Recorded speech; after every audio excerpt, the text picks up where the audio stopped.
Maybe the best way to expose the real UFO truth isn't in this Department of War data dump, but in a sci-fi book written by whistleblower and former American Alchemy guest, Jake Barber. It's so blatant and in your face and so real, it doesn't register as exciting, in that format.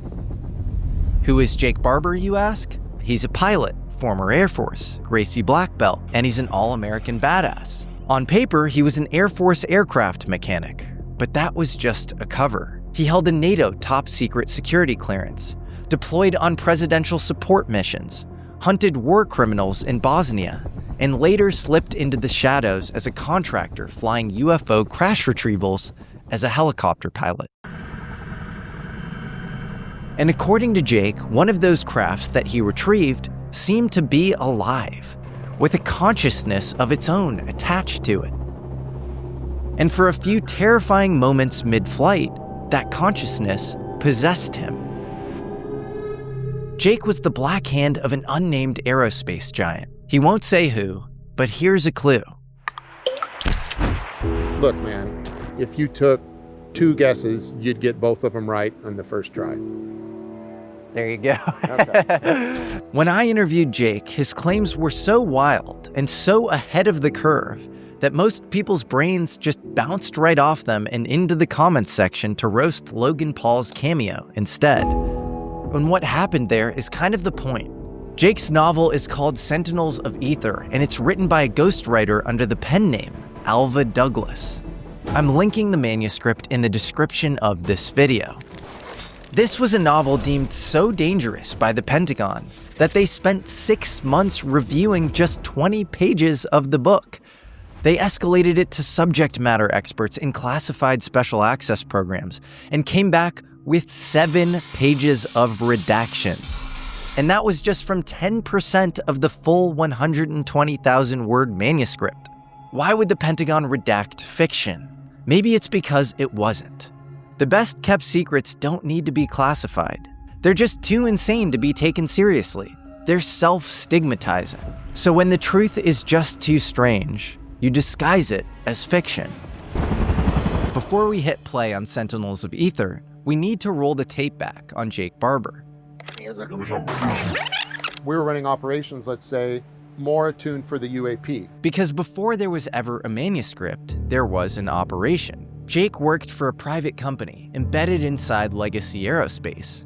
Need to know operations, no questions asked. But Jake's routine missions for his employer gradually evolved into something more ominous. He was sent on what looked like a high-stakes scavenger hunt, track down some missing Panasonic Toughbooks, ruggedized laptops meant to endure extreme environments. And it's believed on these Toughbooks was highly sensitive information that was evidence to CR programs. Sensor data and video footage that might be classified and incriminating. Proof of UFO crash retrieval operations. We received human intelligence that gave us the intel package we needed to pursue where we thought the first set of Toughbooks might be. A recovery team was sent and we found the Toughbooks. I'm not going to say where, and we returned them to our employer. The Toughbooks were missing the hard drives. We then set out to recover the hard drives. Our human asset led us to another location high in the Sierras, which was a glacier lake, and the hard drives were sealed in a steel container like 25 feet underwater. Don Paul Bales, a 25-year military and law enforcement veteran, later confirmed that he worked under Jake on this same operation. Technically, I did not work for them, I worked for Jacob. And by the next mission, something felt off. He was given a new intel contact, new coordinates, a new chain of command. The whole operation had a different fingerprint. When his team finally reached the target location, an ambush was waiting. The next mission we went out on, I'll just tell you that shots were fired and we called bullshit. And that's when we began to backtrack and set out with our own effort to find out exactly who we were working for and what they were interested in. From an insider leak, we now know that the programs documented on these Toughbooks used temporary flight restrictions to clear the skies, lure UFOs in, and bring them down with EMP weaponry. For the uninitiated, EMP means electromagnetic pulse. It's basically the electromagnetic fallout you would experience with a nuke without the nuclear blast. But it gets even darker. Apparently, civilian aircraft had also been taken down after entering this restricted airspace, with the bodies and wreckage disposed of. If even a fraction of that was sitting on those tough books, they were a massive liability. Not only did Jake's employer want to destroy the tough books with evidence of crash retrievals, they also wanted to destroy him. The plausible deniability button that people at the top can hit in order to protect themselves would sever us as the hidden hand. So Jake does what any good operative does when the mission burns. He burns it back. He and his teammate turned their special ops spycraft back against their own employer, and indirectly, the UFO legacy program itself. Jake's weapon of choice isn't a gun, it's a manuscript. In DOPSR, the Defense Department pre-publication review, is the system designed to silence him. For most people, it's a muzzle, but Jake turns it into a Trojan horse. He teams up with a ghostwriter and begins crafting the manuscript, then slices it into 20-page chunks and feeds them to DOPSR. The first round took 6 months and came back with 7 pages of redactions. Instead of killing his story, the redactions only served to confirm it. You see, Jake used the redaction process backwards, as a discovery tool. Normally, you know it's classified and you avoid it. But Jake submitted material he suspected was classified, then watched what the Pentagon blacked out. By drip-feeding chapters, he could see which lines made the Pentagon flinch, adjust, probe, and slip real facts about the UFO legacy program into the public domain under the camouflage of fiction. The manuscript becomes a Trojan horse. The Pentagon's own bureaucracy becomes the delivery mechanism. And buried in the pages is a trail of breadcrumbs hidden in plain sight. For most readers, it's just a thriller. But for those who know what to look for, it's a cipher, waiting for the right eyes to crack it open. And the clock starts ticking.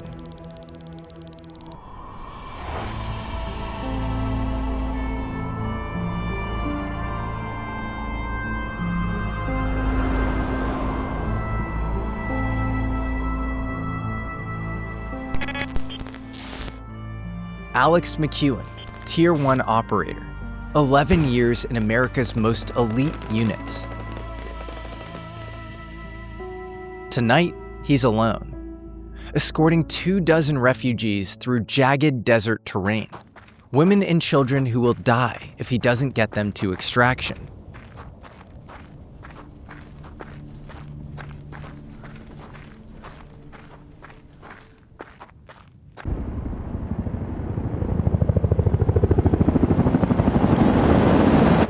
Scout, this is H1. We are here for extract. LZ is 100 meters to the south. Do you copy? They're early, and his team is still behind him somewhere. Extraction without the unit wasn't the plan.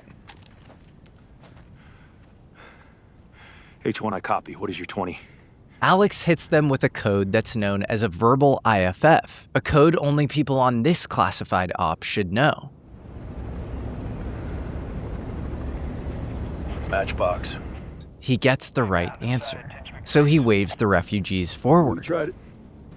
But here's what Alex doesn't know. These refugees weren't just lucky enough to have a Tier 1 escort. Someone very powerful wanted them here. Barber claims that some of these black aerospace programs had a very specific need. People untouched by modern civilization, often from third world countries. Psychically uncorrupted. And displaced people, refugees, victims of natural disaster, they're perfect. No passport, no paper trail, no one who'd know if they went missing. Fed into a UFO legacy operation that most people will never hear about. All the program would need is a reason for them to disappear that no one would question. A natural disaster works just fine. So does border crossing. So does geopolitical conflict.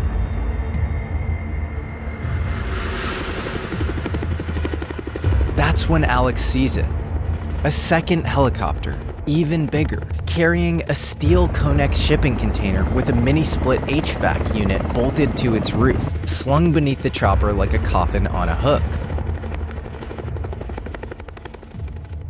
According to Barber, this is how they moved them. These refugees aren't being rescued, they are the cargo.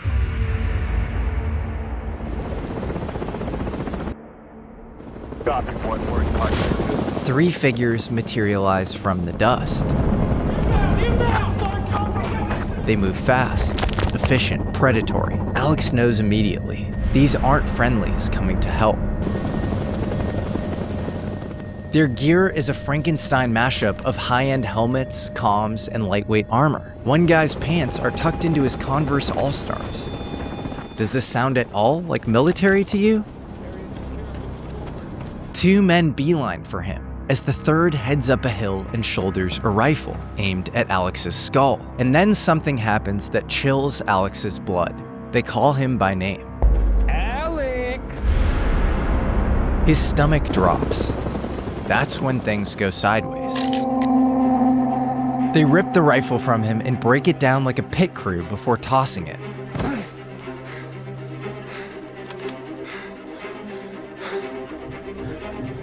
Don't even fucking blink, bro. He's outgunned 3-1, with a rifle pointed directly at his head from elevation.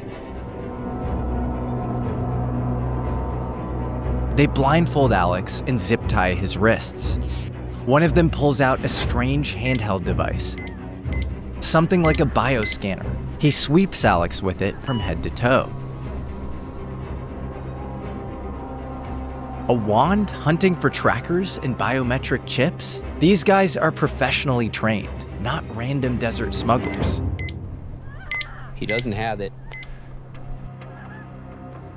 Man 1 steps close. Man 3 holds the high ground, rifle steady. Man 1 raises his hand, gives a silent signal, and somewhere above, a trigger is pulled. A 7.62 round tears through Alex's right shoulder, clavicle pulverized, shattering bone and flesh. A second signal, and a second shot. His throat explodes, drowning in his own blood. A third signal, third shot. His face is obliterated. His body drops back, cold, lifeless, face to the stars. Or what's left of his face, that is. The entire universe of Alex McEwen blinked out like a dying star, sudden and violent. Children bury their faces. Some of the women don't look away. It's almost as if they've seen worse. Alex McEwen, Tier 1 operator, patriot, now just a corpse in the Chihuahuan desert.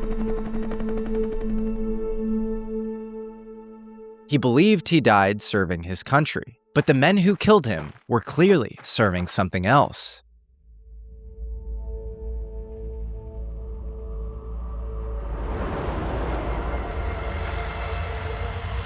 Cut to Pope Air Force Base, North Carolina. We're inside Joint Special Operations Command, or JSOC, their operations center. Everyone's frozen. The Secretary of Defense himself is on the other end of the call, and he is not happy. Dale, what in the fuck just happened out there? General Dale Steinmaker, commander of Joint Special Operations Command, is wondering the exact same thing. Mr. Secretary, do you have agency guys in Coyame, Mexico? Why the fuck would I? Everyone's at war. Nobody should be in goddamn Mexico. But the drone feed tells a different story. Someone just took out an entire special mission unit on JSOC's watch. The Predator drone had caught the whole ugly scene. Alex's execution, the refugees being loaded into the shipping container, and now the helicopters lifting off into the desert, human cargo in tow. Are you suggesting this is blue on blue? Black on black, sir. Excuse me, gentlemen. The difference here matters. Blue on blue is friendly fire, tragic, but explainable.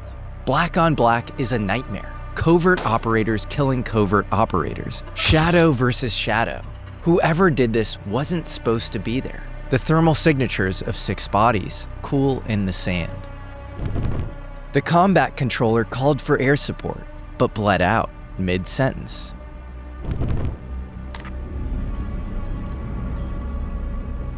All right, Vector F-18s out of White Sands. I want every eye in the sky on those helicopters. Wherever they're going, we're going there first. Within minutes, satellites pivot over Coyame. Half a dozen airborne assets spin up and vector south. Restricted Area 5107, the largest military installation in America. 3,200 square miles of nothing but sand and secrets. This is where they detonated Trinity, the first atomic bomb. July 16, 1945. Since then, it's been a war games wasteland.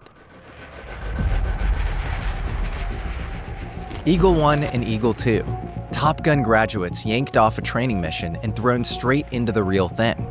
Eagle Flight, what is your loadout? Sorry gang, we're fast but not fatal. Negative for ordnance, how about a show of force instead? Translation, scare the hell out of them and force them to land. Just don't kill them. They want answers, not corpses.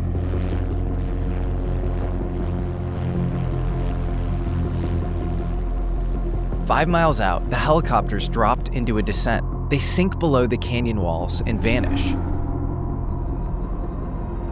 Back in the war room, the radar blip blinks out. They lost radar contact. Radar is line of sight technology. Terrain blocks it. Fly low enough, hug the earth tight enough, and you disappear. In skilled aviation circles, this is called nap of the earth flying, and these pilots know exactly what they're doing. Eagle 1 drops to 8,000 feet. Night vision goggles on, scanning.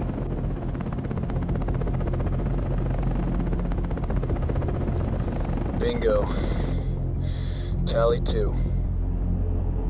2 helicopters, and beneath the bigger one, still spinning on its cable, the container full of human cargo. Eagle 1 calls them out over guard frequency 243 megahertz, the international emergency frequency, and orders them to land. Copter flight of 2 with the external load east of Coyame in Mexico. This is the United Navy F-18. You are instructed to land immediately. But the helicopters hold course. Refusing to ID yourself and ignoring a Navy intercept? Ballsy. If this part is true, we know more about where to knock and who to use the Freedom of Information Act on, NORAD under US Northcom, JSOC through US Special Operations Command, plus the Navy. And we know what to ask for. Incident reports and air defense logs on unknown aircraft in the Coyame corridor in 2004 that ignored guard frequency 243 megahertz and blew off a Navy intercept. After the intercept doesn't work, Eagle 1 decides to get their attention the old-fashioned way.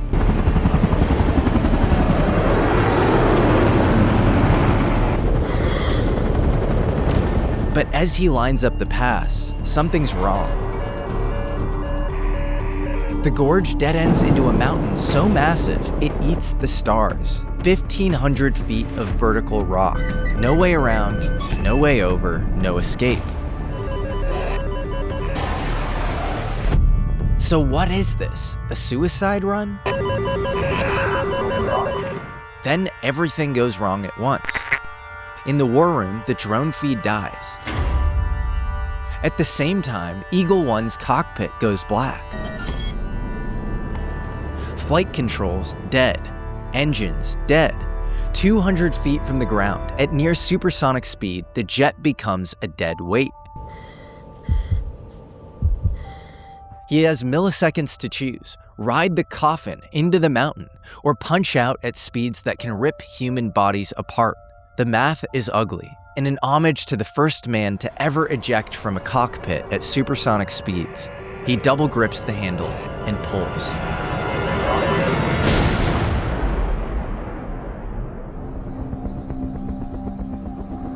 8,000 feet above, Eagle 2 can't breathe.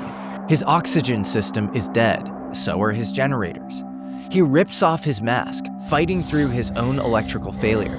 Systems flicker back online. He looks down. The jet's gone, but the helicopters are still flying straight at the face of Mount Mexico.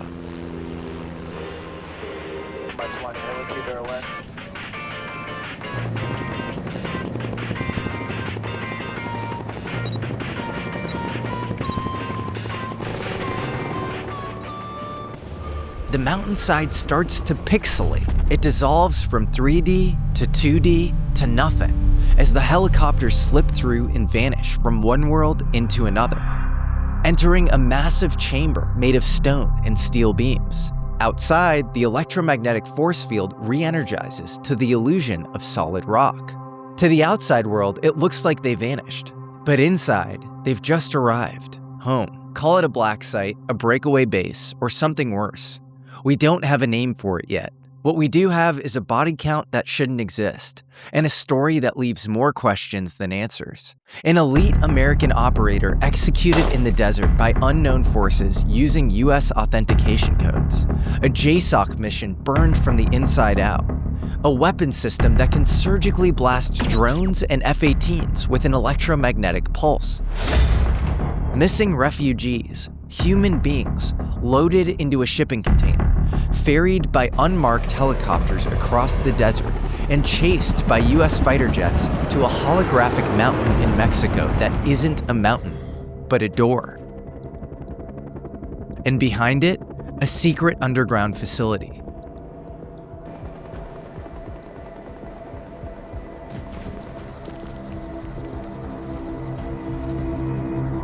The fact that the general is asking the Secretary of Defense if another agency is running an unsanctioned op in Mexico tells us their worst fear. The enemy isn't foreign, it's domestic, but it's not under normal chains of command. And if that's true, then this isn't just a botched mission in the Coyame Desert. It's the tip of something much bigger.